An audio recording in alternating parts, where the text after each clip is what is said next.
Alors, la dernière question que l'on a abordée, qu'on essaie de découvrir et de comprendre, est-ce que le diable peut me forcer à pécher? On a vu que le diable ne peut pas vous forcer à faire quoi que ce soit. Amen. Et on a vu que afin de vous faire pécher, le péché est consumé avec la tentation. Mais la tentation vient quand le diable soupçonne des désirs dans votre cœur. Et comment est-ce qu'on donne naissance à ces désirs? À travers ce que l'on voit, que l'on entend, que l'on regarde, amen, les choses dans lesquelles on médite. Nos pensées, notre tête, c'est là. Joyce Meyer a un livre qui s'appelle Le champ de bataille, c'est notre tête. C'est là où le diable va engager la bataille. Parce que celui qui possède votre âme, votre tête, c'est lui qui va gagner. Et on choisit, est-ce que c'est Dieu qui va posséder le terrain de notre âme ou est-ce que c'est le diable? Amen. Et alors, on a vu que le diable ne pouvait pas faire tomber Jésus parce qu'il ne trouvait rien en lui. Il n'y avait rien dans son cœur qui pouvait lui donner la possibilité de le tenter et de le faire tomber. Amen. Donc, de la même manière, afin de nous protéger et de ne pas créer de tentation, en fin de compte, de ne pas donner au diable une chance de nous tenter, afin de limiter la tentation, c'est possible de le faire. Comment? En limitant les choses qui viennent, qui peuvent créer des mauvais désirs dans notre cœur. Amen. Vous vous rappelez dans Matthieu chapitre 5, versets 27 et 28, Jésus a dit que l'adultère commençait où? Dans le cœur. Allons-y très vite. Matthieu 5. Et pour vous expliquer quelque chose, parce qu'il y a une petite confusion entre l'âme, l'esprit et le cœur. Si vous êtes comme moi et que vous lisez votre Bible, des fois vous voyez le cœur, ça parle de l'esprit. Des fois ça parle du cœur, ça parle de l'âme. Par exemple, on voit que dans le livre de Romains 10, qui dit que la foi commence où? Dans le cœur. Dans Marc 11, Jésus dit, si vous croyez dans votre cœur. On voit aussi que dans Romains, et que l'amour a été versé où? Dans notre cœur. De quelle partie est-ce que ça parle? Ça parle de notre esprit.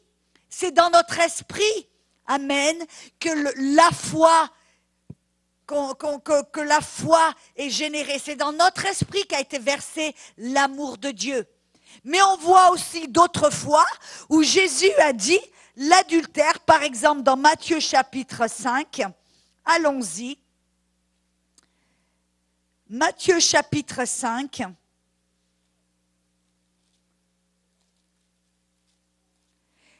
Dans le verset 27 et 28, Jésus dit, vous avez appris qu'il a été dit, tu ne commettras point d'adultère, mais moi, je vous dis que quiconque regarde une femme pour la convoiter a déjà commis un adultère avec elle dans son cœur.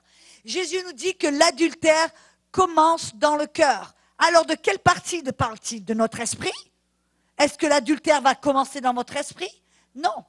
La vérité, en fin de compte, c'est que comme j'ai dit avant, dans la Bible, des fois, quand ça parle du cœur, c'est une référence à notre esprit.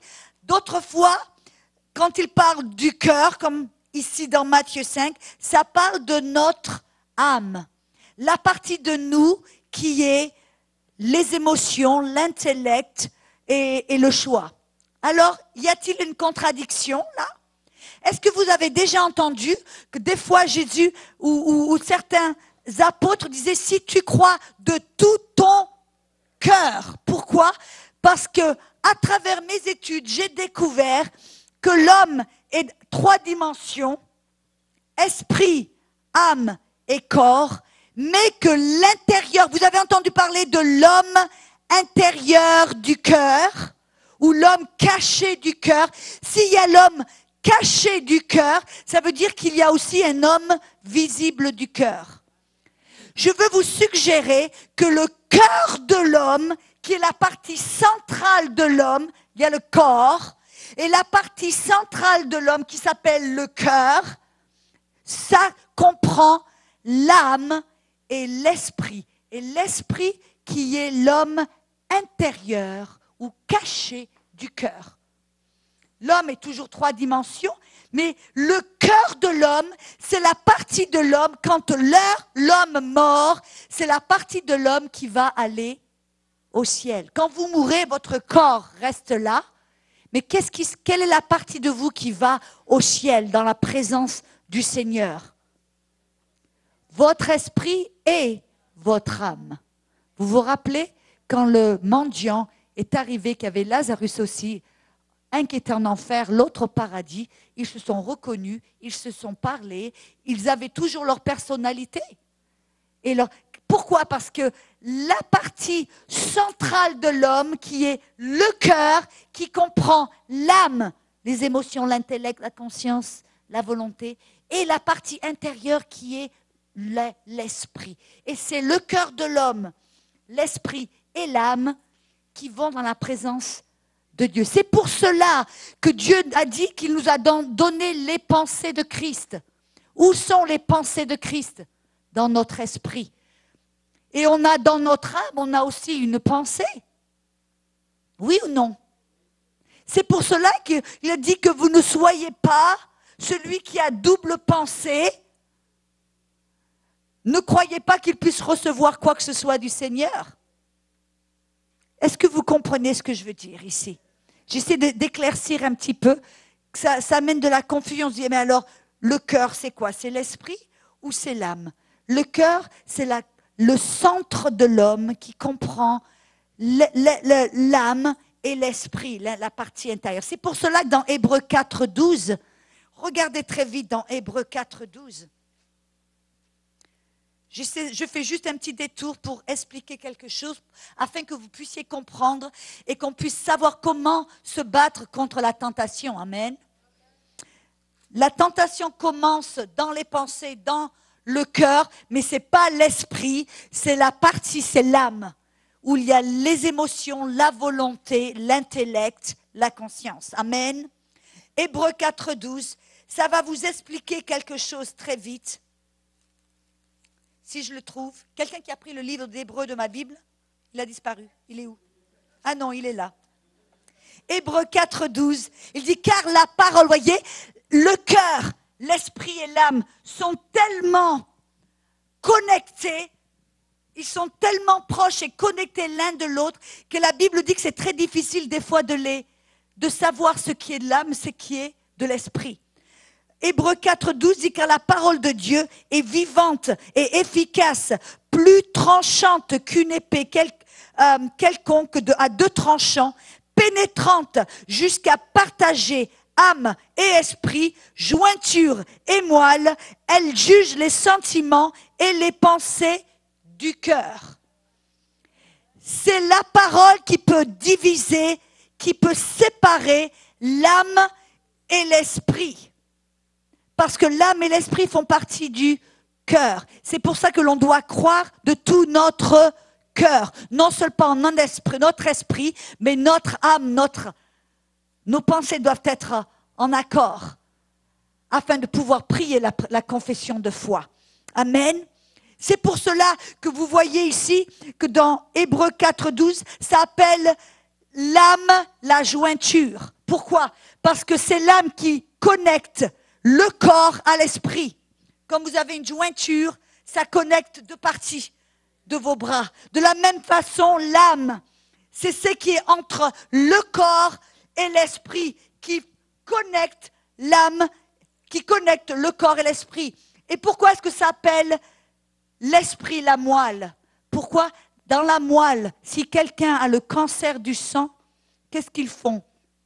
Une transplantation de la moelle. Pourquoi? Parce que c'est dans la moelle qu'il y a la vie. C'est dans la moelle qu'il y a la vie. C'est dans votre esprit qu'il y a la vie de Dieu. Est-ce que vous voyez la comparaison?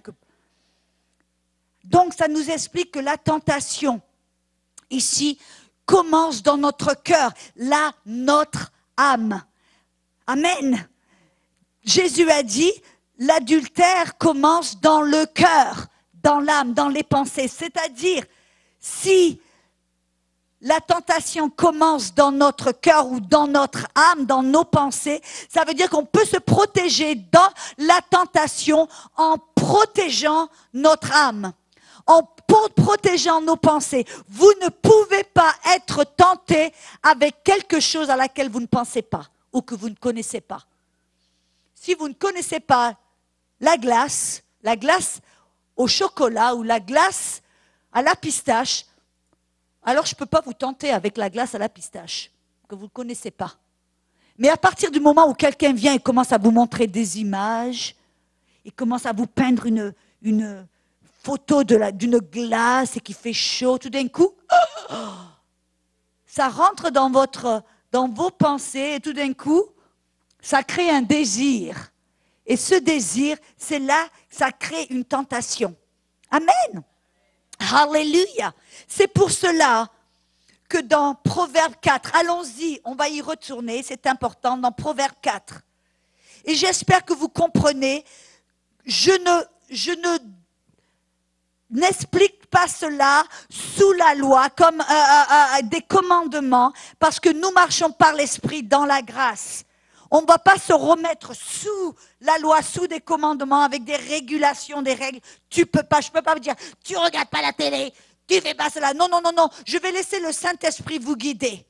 Mais je vais simplement vous montrer le danger, parce que vraiment la télé, moi j'y suis pas contre, je vais être sur la télé dans l'automne prochain. On peut utiliser la télé pour un bon dessin, mais c'est aussi quelque chose que le diable a utilisé pour infiltrer le monde avec sa propagande, si vous me permettez. C'est pour cela que vous avez remarqué qu'il y a plein de petits jeunes, tout d'un coup, ils se mettent à aller dans leurs écoles, dans leurs lycées, à tuer. Comment ça se passe? Qu'est-ce qui s'est passé? Comment ça a commencé? Ça n'a pas commencé du jour au lendemain. Ça a commencé, eux, être devant les jeux. Comment ça s'appelle? Les jeux électroniques, la télé, qui se sont nourris, ils ont nourri leurs pensées continuellement et leur cœur avec de la violence, du meurtre, et tout d'un coup, sans s'en rendre compte, ils ont été conditionnés et ont été tentés de faire quelque chose qui était rentré dans leur cœur. Et ça, on peut l'appliquer dans tous les endroits de notre vie. Amen. Alléluia. Donc on dit dans Proverbe 4, versets 20 à 26. Mon fils, sois attentif à mes paroles et prête l'oreille à mes discours, qu'ils ne s'éloignent pas de tes yeux. Garde-les dans le fond de ton cœur. Amen. Car c'est la vie pour ceux qui les trouvent et c'est la santé pour tout leur corps. Garde ton cœur plus que toute autre chose, car de lui viennent les sources de la vie. Écarte de ta bouche la fausseté, éloigne de tes lèvres les détours, que tes yeux regardent en face. Ça veut dire regarde pas sur la droite, regarde pas sur la gauche. Regarde en face, amen. Ça veut dire fais attention à ce que tu regardes. Et que tes paupières se dirigent devant toi. Considère le chemin par où tu vas passer et que toutes tes voies soient bien réglées. N'incline ni à droite et ni à gauche et détourne ton pied du mal. Amen. Ah, vraiment, c'était une parole de sagesse que le roi Salomon nous a donnée en disant, fais attention. Malheureusement, vous regardez qu'il a pas suivi son propre conseil. Amen. Vous voyez qu'est-ce qui lui est arrivé à la fin de sa vie. Mais là, il y a une vérité, il y a un mot de sagesse que, afin de nous garder de la tentation, alors ça veut dire qu'on protège notre cœur. Et on protège notre cœur. Comment on protège notre cœur? Par ce que l'on regarde et par ce que l'on entend. Amen. Alléluia. On garde nos pensées. C'est pour cela dans 2 Corinthiens, allez avec moi dans 2 Corinthiens, chapitre 10, on a dit que nos pensées, amen, qui fait partie de notre cœur, nos pensées, c'est le champ de bataille du diable. C'est ça qu'il veut essayer d'obtenir. S'il arrive à obtenir vos pensées, à posséder vos pensées, alors il gagne la bataille. Ça veut dire qu'on doit protéger, on doit faire attention et on doit faire attention quand on se surprend à penser, à méditer en certaines choses. Vous savez que la méditation orientale, c'est vider l'esprit. La méditation de la Bible, selon la Bible, c'est remplir notre esprit avec la bonne chose. Remplir nos pensées avec la parole de Dieu. Mais vous savez que le souci est une forme de méditation. Des gens, quand vous dites aux gens, méditez sur la parole jour et nuit, afin que tu observes de faire selon ce qui est écrit. Et alors, tu auras du succès. Alors, tu vas prospérer dans ta voie. On dit aux gens de méditer sur la parole. Alors non, on médite comment? Comment on fait pour méditer? Moi, je ne sais pas méditer. Alors je dis, mais vous méditez tous les jours, vous ne savez même pas. Est-ce que vous vous êtes fait du souci hier? Ah ben oui. Ah ben alors c'était de la méditation. Est-ce que vous voyez ce que je veux dire?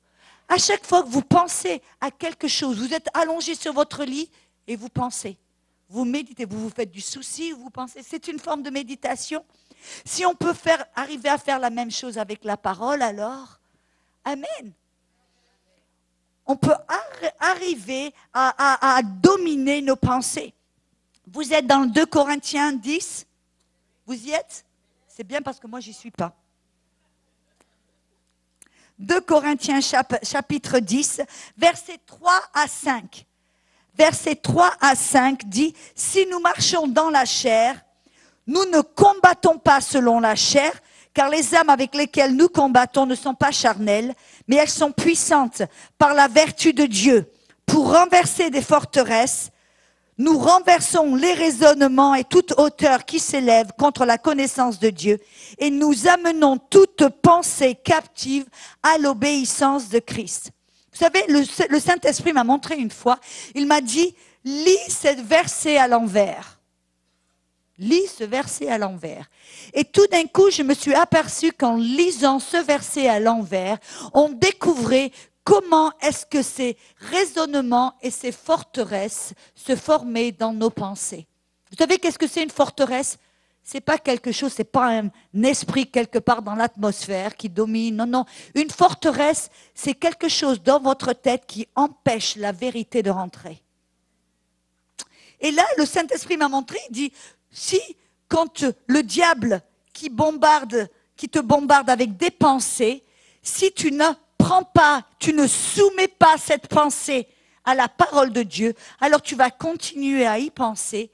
Et si tu continues à y penser, ça devient un raisonnement. Qu'est-ce que c'est un raisonnement ou un argument? Ça veut dire que tu commences à raisonner avec la parole de Dieu. C'est comme un débat qui est entamé. Et si tu ne soumets pas ce raisonnement sous la parole de Dieu, que tu ne l'arrêtes pas immédiatement, si c'est contraire à la parole de Dieu, alors ça devient une forteresse dans votre tête. Et une forteresse, si vous avez une forteresse, c'est quelque chose qui est bâti pour empêcher l'ennemi de rentrer.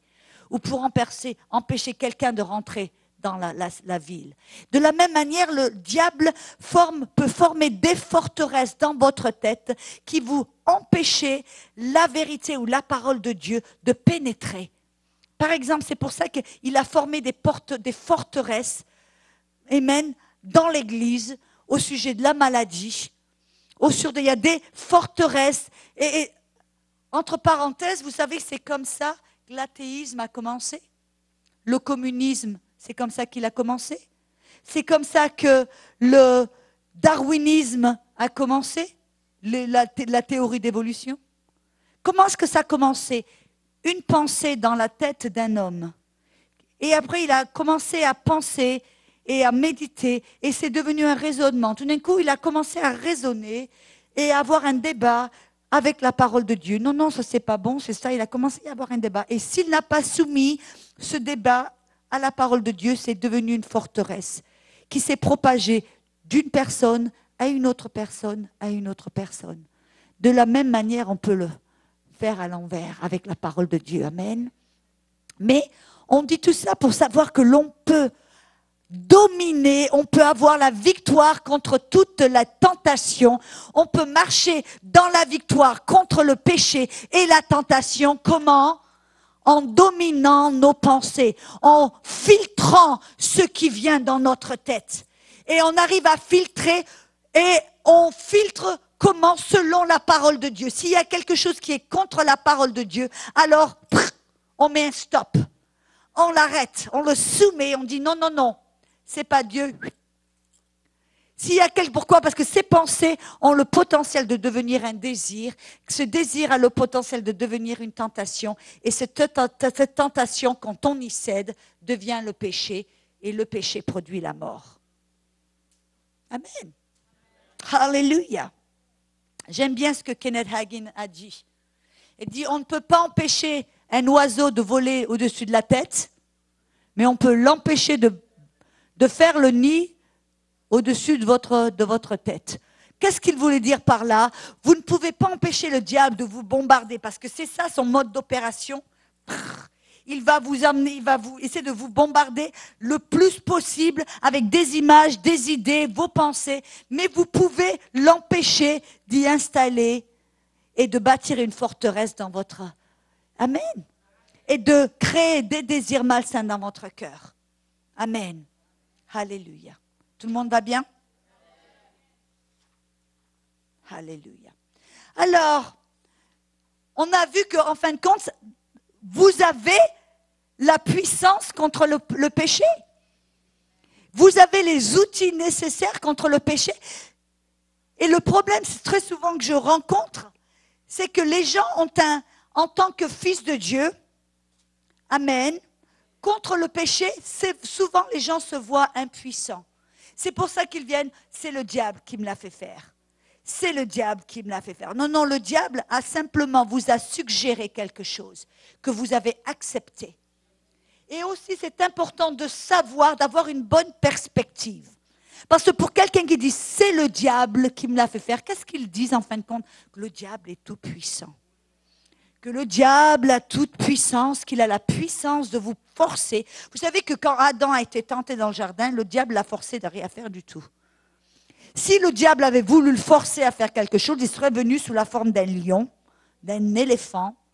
Non, il est venu complètement innocent comme un petit serpent qui avait l'air d'être complètement inoffensif, pas dangereux du tout.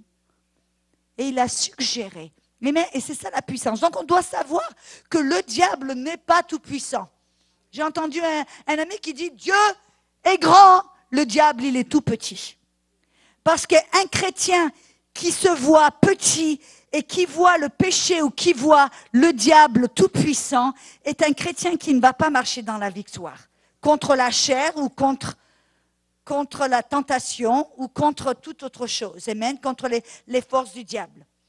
Donc on doit savoir, vous vous rappelez qu'on a vu dans les réalités de notre rédemption que nous avons été adoptés en tant que fils de Dieu.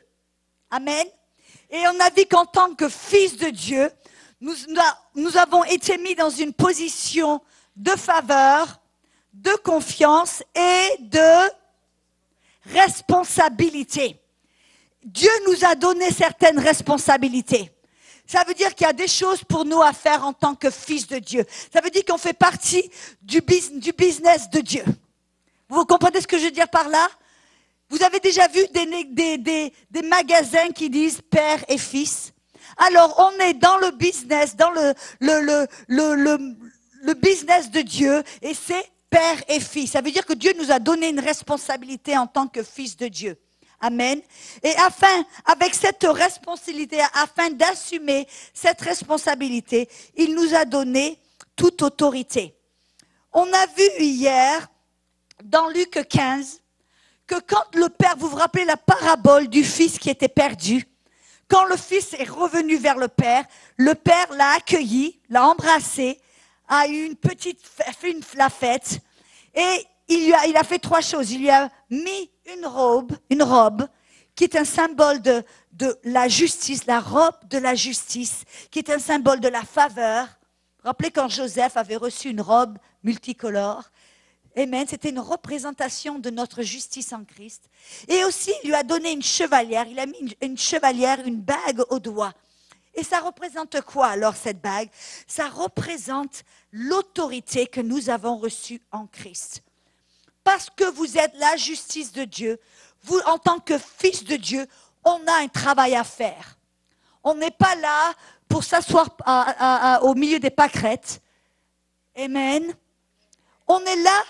Dieu nous a laissés sur la terre, il nous a fait confiance, mais il nous a donné une responsabilité parce qu'on a un travail à faire. Et afin de faire ce travail, Dieu nous a donné toute autorité. Amen. Amen. Cette chevalière, c'est un symbole d'autorité. Je me rappelle, il y a dans les temps anciens, pendant la Révolution française, il y avait le roi Louis XIV, Louis XV, Louis XVI. Et je me rappelle, vous avez déjà vu ces films avec les trois mousquetaires, vous avez déjà vu ce genre de films. Et une chose que le roi, s'il avait envoyé un homme, quelqu'un pour une mission très spéciale, très souvent ce qu'il faisait, il prenait sa chevalière qui avait un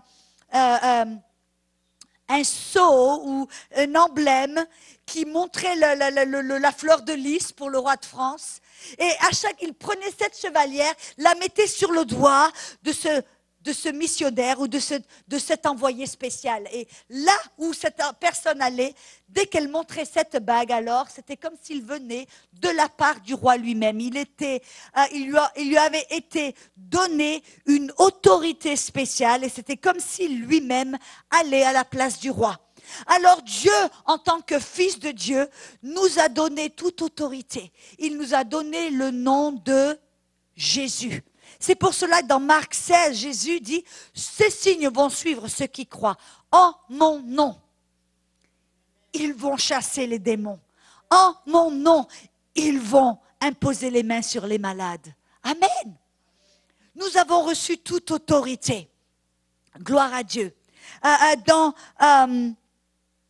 1 Jean 5, 4, il dit, car tout ce qui est né de Dieu, est-ce que vous êtes né de Dieu?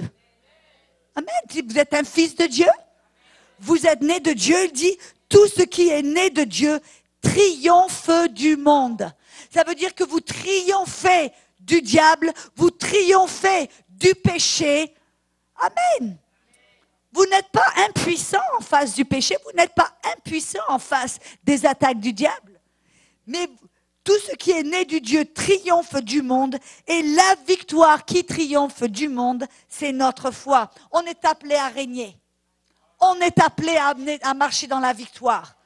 Romains chapitre 5, verset 17.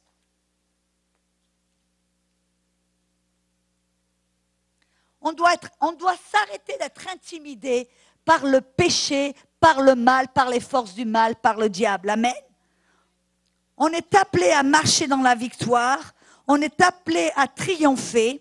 Moi, je vois des fois des gens qui m'appellent, oh, j'ai eu des articles écrits à mon sujet, ils m'ont traité de triomphaliste. Alors je dis, merci du compliment. Merci du compliment parce que alors Jésus était un triomphaliste. Amen. 1 Corinthiens 15, 57 dit que en Jésus-Christ, il nous donne la victoire. En 2 Corinthiens 2, 14, ça nous dit que Jésus nous amène à toujours à triompher en Jésus-Christ. Alors merci messieurs, mesdames, je fais partie des triomphalistes. Et ne me réveillez pas parce que moi, ça marche pour moi.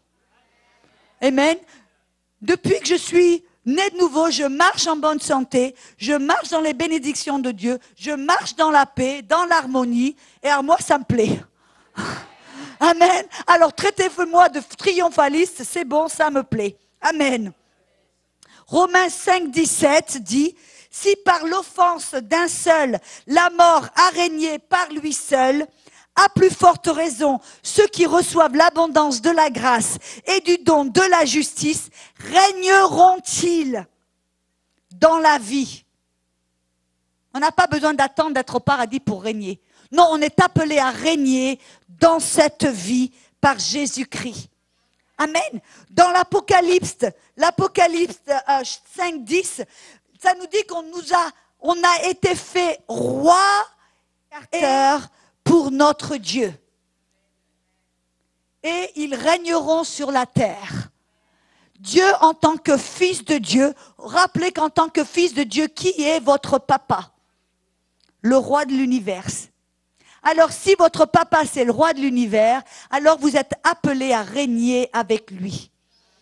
Jésus est le roi des rois, vous faites partie de la royauté, vous êtes un des rois. Il est le roi des rois. Papa, c'est le roi de l'univers, mais nous sommes des petits rois appelés à régner dans cette vie. Amen. Alléluia. Hébreux chapitre 2, versets 5 et 8, il dit en effet, ce n'est pas à des anges que Dieu a soumis le monde à venir dont nous parlons. Non, non. Qu'est-ce que l'homme pour que tu te souviennes de lui, ou le fils de l'homme pour que tu prennes soin de lui? Tu l'as fait un peu moins que les anges. Et la parole ange, c'est vraiment la parole Elohim. Et Elohim, c'est le nom de Dieu. Amen. Il dit, tu l'as fait un petit peu moins que Dieu lui-même. Tu l'as couronné de gloire et d'honneur. Tu l'as établi sur les œuvres de tes mains. Tu as assujetti toutes choses sous ses pieds. Mes amis, regardez votre voisin. Dites, tu es un roi, tu es appelé à régner. Ah, le mari, ça, il aime bien. Ouais, je suis un roi. Amen. Ah ben oui, on est appelé à être des rois. Ça veut dire qu'on est appelé à régner dans cette vie, dans ce monde. Amen.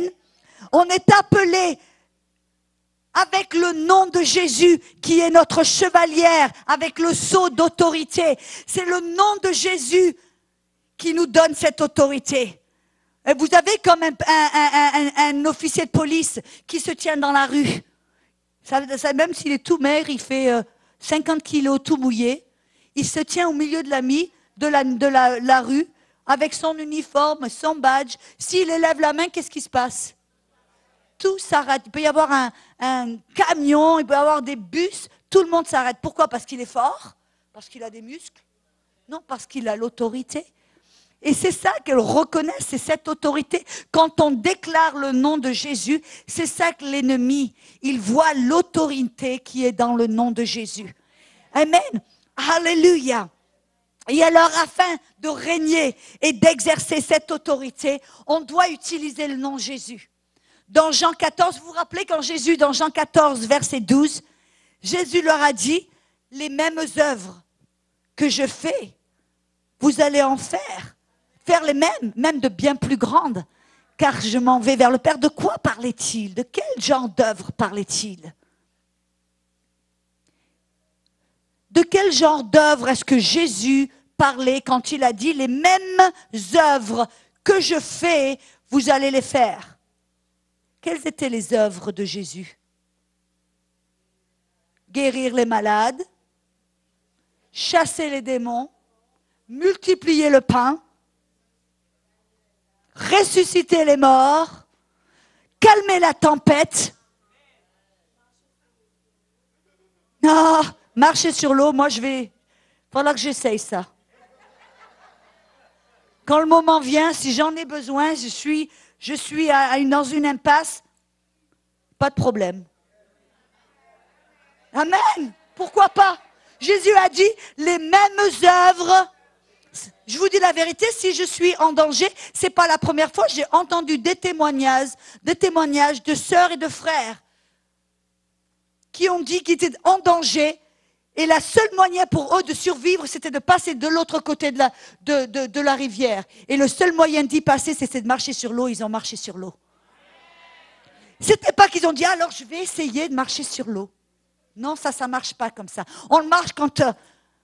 Et même quand on a la foi, on le fait par la foi. Et je vous garantis, quand c'est un moment de vie ou de mort, vous aurez la foi. Et vous allez, Amen. Et pourquoi pas? Moi, je commence à renouveler mes pensées pour ressusciter les morts. Je commence à me voir, à méditer, à me voir ressusciter les morts. Comme Jésus était devant la tombe de Lazare et qui a ressuscité les morts. Je dis alors moi, si Jésus a ressuscité les morts, moi, je m'attends maintenant à ressusciter les morts. Et comment est-ce que ça se fait? On s'y attend, on médite là-dessus, on se voit ressusciter les morts, on se voit imposer les mains sur les malades, on se voit guérir les infirmes. Amen. Rappelez que vos actions vont suivre vos pensées. Alors ça, c'est un petit cadeau gratuit, ça ne vous coûte rien. Est-ce que vous êtes... J'ai dit quelque chose de précieux là. Si certains d'entre vous disent, moi je veux voir faire des miracles, moi je veux voir guérir les malades, ressusciter les morts, ça ne va pas arriver du jour au lendemain, ça va quand vous commencez à vous y attendre, enlever les limites. Et comment est-ce qu'on enlève les limites de Dieu? Dans nos pensées. C'est là que nos actions vont suivre nos pensées. Et quand on commence à se voir, la puissance d'imagination, quand on commence à se voir guérir les malades, ressusciter les morts, vous n'allez jamais avoir l'expérience de quelque chose à laquelle vous ne vous attendez pas. Si vous ne vous attendez pas à guérir les malades, alors vous n'allez jamais guérir les malades. Si vous ne vous attendez pas à ressusciter les morts, alors... Amen! C'était gratuit ça. Petit cadeau du Saint-Esprit. Ça m'a béni. Amen. Alléluia. On est appelé à régner. C'est cela qu'on appelle les fruits de la justice. C'est quand on comprend notre justice, qui nous sommes, la justice de Dieu en Jésus-Christ, Fils de Dieu. Nous sommes appelés à régner avec toute autorité. Alors, les fruits qui vont être produits à cause de cette justice sont les mêmes fruits qui ont été produits dans la vie de Jésus. C'est-à-dire que les miracles, les prodiges, les morts ressuscités. Alléluia! Pourquoi? Parce que Jésus n'avait aucune peur en face de la maladie. Jésus n'avait aucune peur en face de la mort. Jésus n'avait aucune peur en face de la pauvreté. Parce qu'il savait, il connaissait sa justice, il savait qu'il avait toute faveur avec le Père. Il savait qui il était, un fils de Dieu. Il n'avait aucune limite parce qu'il n'avait aucune conscience du péché. Il n'avait aucune conscience du péché. Et parce qu'il n'avait aucune conscience du péché, il n'avait aucun barrage qui le limitait, qui l'arrêtait d'imposer les mains sur les malades, de parler à la mort, de multiplier le pain. Et vous vous rendez compte, quand on arrive à cet endroit où on est débarrassé de cette conscience du péché, qu'on marche avec une bonne conscience, qu'on sait qui nous sommes dans l'esprit, juste, parfait, accompli, identique à Jésus. Quand on arrive à prendre conscience de qui nous sommes, de plus en plus, on va commencer à produire les mêmes fruits de justice que Jésus produisait. Parce que nous sommes appelés à régner. On doit arrêter d'être intimidé avec la maladie, avec la mort, avec le diable. Vous savez, dans le livre d'Ésaïe, chapitre 14, il y a un passage que j'aime beaucoup dans Ésaïe 14. Il dit qu'un jour, quand on va arriver dans la présence de Dieu, tout d'un coup, on va regarder en bas et on va voir le diable. On va se gratter la tête. Certains d'entre nous, on va pleurer. Parce qu'on va dire, c'est ça qui a fait trembler les nations. C'est ça qui m'a donné tant de soucis. Qui m'a arrêté de faire ce que Dieu m'avait appelé à faire. C'est ça. Oh non! Amen. Moi, je me rappelle, on doit arrêter d'être intimidé à voir le diable comme étant tout puissant. Non, non, Dieu est tout puissant, le diable est tout petit. Je me rappelle d'un témoignage que j'avais entendu d'une femme qui était tellement intimidée avec le diable. Et à chaque fois, elle parlait, le diable est après moi. Le diable est derrière moi. Et tout d'un coup, elle dit non, elle allait vers son pasteur tout le temps. Elle dit, oh, priez pour moi, pasteur, le diable est après moi. Et le pasteur en a eu marre. Il dit, Seigneur, aide-la à voir. Aide-la à découvrir, à avoir une révélation. Et un soir, cette dame est allée au lit, elle s'est endormie, elle a eu un rêve. Et dans son rêve, elle entend un rugissement féroce. Et alors, dans son rêve, elle entend ce rugissement qui vient de derrière un buisson. Alors, dans son rêve, elle va tout petit à petit, pour voir qu'est-ce que c'est qui est derrière le buisson. Ce bruit, ce rugissement féroce. Alors, elle tremble, elle va derrière, tout d'un coup, qu'est-ce qu'elle voit? Une petite souris avec un mégaphone. Et Dieu lui a parlé, il a dit, c'est ça le diable. Il t'intimide parce qu'il a une grande bouche. Il t'intimide parce la seule chose qu'il peut faire, c'est de rugir comme un lion. La seule chose qu'il peut faire, c'est de t'intimider si tu le laisses faire. Mais dès que l'on sait que Dieu est tout puissant et que le diable est tout petit, c'est ça qui a fait trembler les nations. C'est ça qui m'a donné du souci. Alléluia. Vous remarquez que quand Jésus, il était face à la mort devant la tombe de Lazare, vous savez ce que la parole dit?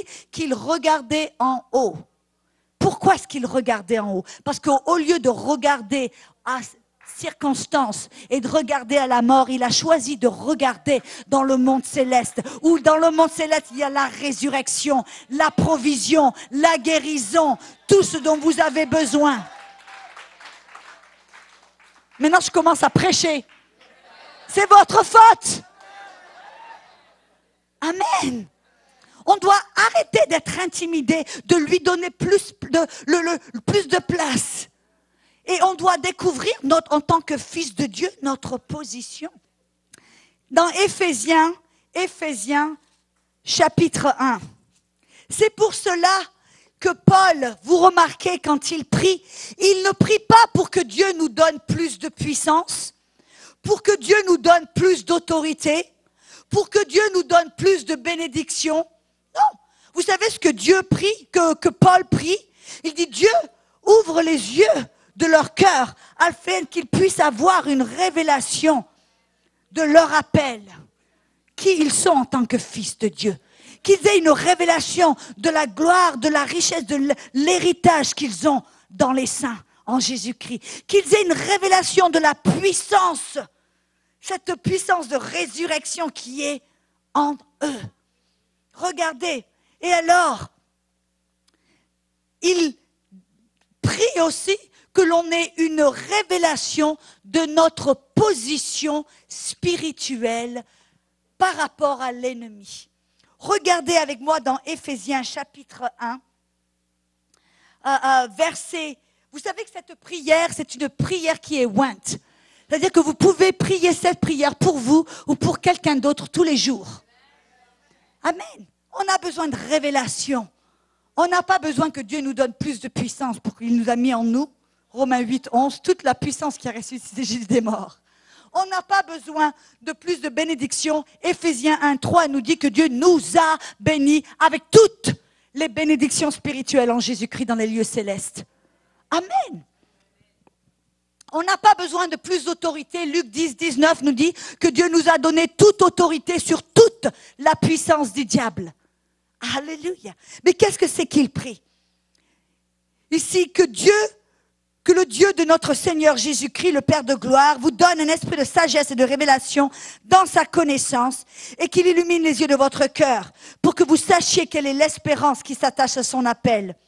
Quelle est la richesse de la gloire de son héritage qu'il réserve aux saints? Et quelle est envers nous qui croyons l'infinie grandeur de sa puissance, se manifestant avec efficacité par la vertu de sa force, il a déployé en Christ en le ressuscitant des morts. Ça, alors c'est de la puissance. Elle est en nous. Et en le faisant asseoir à sa droite dans les lieux célestes, au-dessus de toute domination, de toute autorité, de toute puissance, de toute dignité et de tout nom qui peut se nommer, non seulement dans le siècle présent, mais encore dans le siècle à venir. Il a tout mis sous ses pieds et il l'a donné pour chef suprême à l'Église qui est son corps. La plénitude de celui qui remplit tout en tous. Je vais vous poser une question. Où est Jésus? Assis à la droite du Père? Loin? Au-delà? de toute domination, de toute... C'est ce qu'on a lu, non? Je le répète. Il l'a fait asseoir à la droite dans les lieux célestes, au-dessus de toute domination, de toute autorité, de toute puissance, de toute dignité et de tout nom qui peut se nommer, non seulement dans ce siècle, mais encore dans le siècle à venir. Il a tout mis sous ses pieds.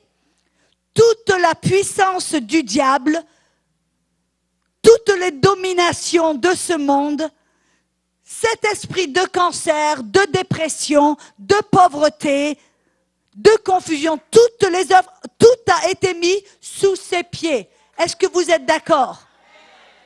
Mais vous remarquez, le verset suivant, il dit, il a mis tout sous ses pieds et il l'a nommé chef de l'Église qui est son corps. Alors, je vous pose une question. Où est Jésus? Il est assis à la droite du Père, loin au-dessus de toute domination, de toute autorité, de toute puissance du diable. Dieu a tout mis sous ses pieds. Alors, les pieds font partie de quoi? De la tête ou du corps? Du corps. Est-ce qu'il a des petits pieds attachés sous le cou? Non. Qui est le corps? Nous sommes le corps. Qu'est-ce que ça veut dire? Que si vous êtes le corps, la tête n'est pas là-bas et le corps de l'autre côté. En fin de compte, votre tête est toujours attachée à votre corps. Et ça veut dire que si le diable, la puissance du diable a été mise sous les pieds du Christ, ça veut dire que toute la puissance du diable a été mise sous les pieds de l'Église. Ça veut dire que même le plus petit doigt de pied qui fait partie du corps du Christ, même le petit ongle du petit doigt de pied est loin au-delà de toute la puissance du diable. Alors, qu'est-ce que ça veut dire? Que quand on est en face de la maladie, quand on est en face du péché, de l'œuvre du diable, de la tentation, de tout ce que le diable essaie de faire pour nous détrôner, pour nous faire chuter, alors qu'est-ce qu'on doit faire? Au lieu de le regarder face à face, au lieu de regarder la maladie face à face en faisant l'arme de fer, je me bats contre le diable. Non, non, non, vous n'avez pas besoin de vous battre contre le diable. Pourquoi? Parce que la bataille a déjà été gagnée.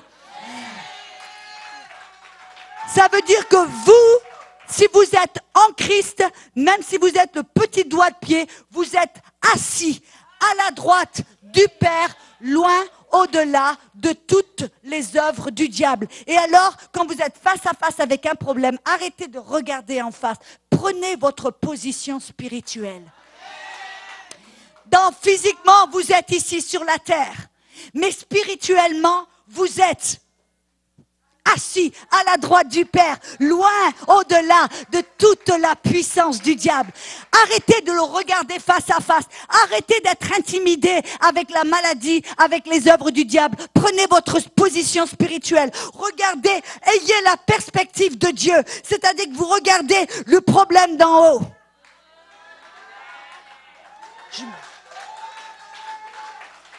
Et regardez et dites, c'est ça qui a fait trembler les nations? C'est ça qui m'intimide? C'est ça qui me donne du souci, qui m'empêche de dormir et de manger? C'est ça? La plupart des chrétiens, le problème, c'est qu'ils restent face à face. Et se disent, je dois lutter contre le péché. Je dois lutter contre la maladie ou le problème. Non, non, on doit, comme j'ai dit avant, avoir une perspective spirituelle. On doit se voir dans l'esprit. On doit voir notre position spirituelle qui est à la droite du Père, en Christ, loin au-delà de toute la domination et de tout nom qui peut se nommer. Amen.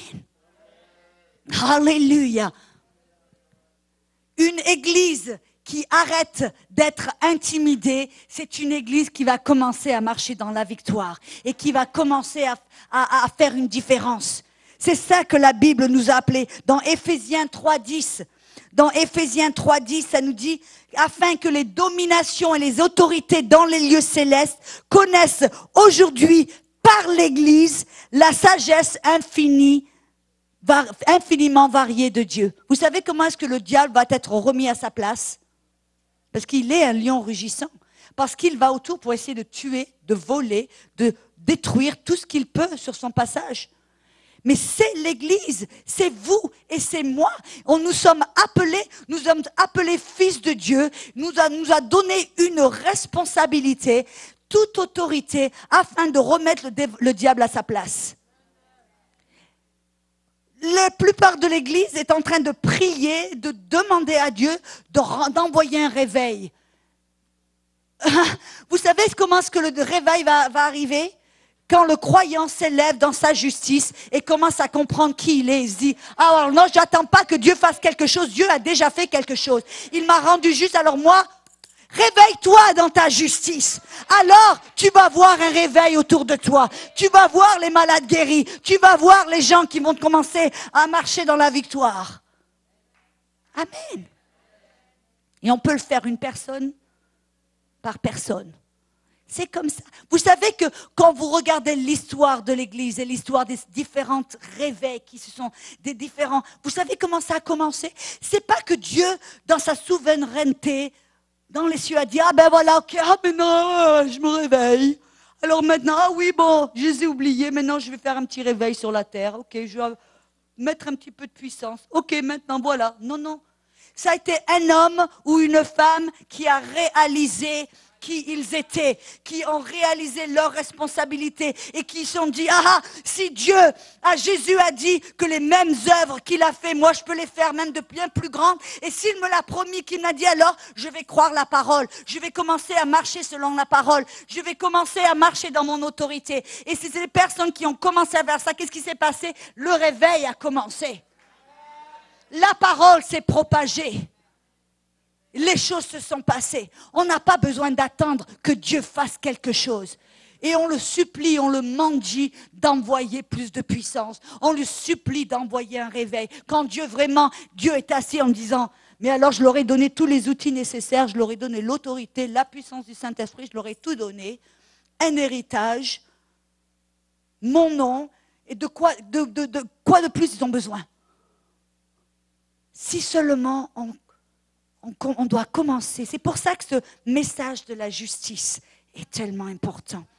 Quand on arrive à comprendre on s'enlève de dessous la condamnation et de ce complexe d'infériorité, qu'on commence à marcher avec assurance, qu'on commence à développer une relation intime avec Dieu, qu'on commence à savoir que Dieu veut nous utiliser plus que nous le voulons, alors on va avec confiance commencer à faire les mêmes œuvres que Jésus a faites. Vous savez comment ça se passe? Vous rencontrez quelqu'un qui est malade, qui a besoin de prière, et le Saint-Esprit vous dit, vas-y, partage la parole, impose les mains sur lui. Et tout d'un coup, qu'est-ce qui se passe? Condamnation qui arrive, la conscience du péché qui dit, mais pour qui tu te prends? Tu as perdu tu t'es mis en colère? Il a fait même pas 30 minutes et maintenant, pour qui tu te prends? Tu crois que tu vas imposer les mains? Dieu ne veut pas t'utiliser comme ça. Amen. Mais quand on comprend notre justice, on apprend à marcher, non pas par la chair, selon nos émotions, haut en bas, qu'on fait le chrétien yo-yo. Non, non, on commence à marcher dans l'esprit en sachant qui nous sommes dans l'esprit, que Dieu nous voit dans l'esprit, que Dieu veut nous utiliser. On est appelé à être des vaisseaux par lesquels il peut se manifester son amour. Amen.